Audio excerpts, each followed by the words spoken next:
What's up guys? Meron na naman tayo ditong panibagong strain ng gapi.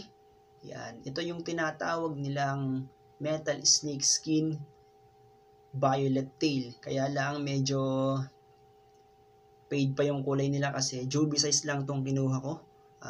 Gusto ko kasi makita kung paano nade-develop yung kulay ng mga ganitong guppies. Yan, kaya madalas juvie size lang yung dumadating sa atin.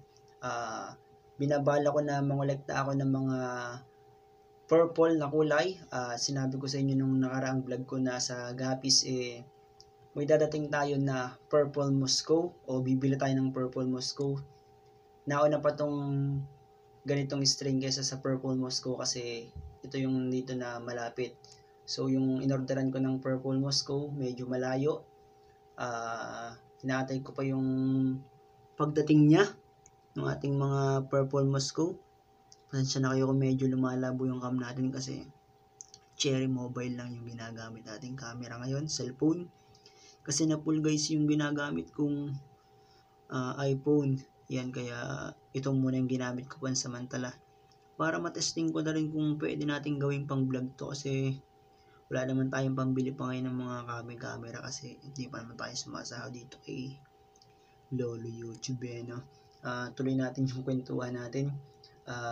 Yun, mangolekta tayo ng mga violet na guppies, purple Moscow, tapos purple grass, tapos ano ba yun? Yung purple king cobra ba yun? So may nakakausap na rin ako noon at nakadil ko na rin siya. Antay-antay lang tayo dun sa shipping no. Pinaghahandaan ko yung mga ganito kasi masarap sa mata rin yung mga guppies, kagaya rin sila ng beta at saka ng flower horn. Hindi pa ako nahihilig sa ibang isda, pero siguro dadating tayo dyan. Kailangan ko rin kasi ng malaking space dito sa bahay kasi maliit na yung space natin dito pero pag lumaki, magdadagdag tayo ng mga isda kasi kung natatandaan nyo, yung steel blue natin na nanganak, yung beta natin, yung mga anak niya sold out na yung lahat. Na-release na natin sila. Kaya yung mga naipon ko na pinagbenta sa kanila is yung ginagamit ko dito pambili ng ating mga guppies. At saka syempre yung mga tanks, yung mga lahat na gamit na kailangan natin sa pag-isda, so doon ko kinukuha. Syempre may income din naman tayo bukod doon. So kumbaga suporta siya. Nagbebenta na rin tayo ng mga fish foods. Yan. Sayang kasi yung kita kaya sinusubukan natin lahat no. Kasi pandemic pa rin naman ngayon at walang masama na sumubok magnegosyo kahit maliit lang, di ba? Yun. Antay lang natin guys yung natin na mga iba pang guppies. Antay-antayin lang natin. Yun lang at wala na akong masabi kasi medyo pagod nag-asikaso ng mga natin dito, mga dapat gawin sa bahay. Tapos yung mga beta tanks natin dito okay na rin.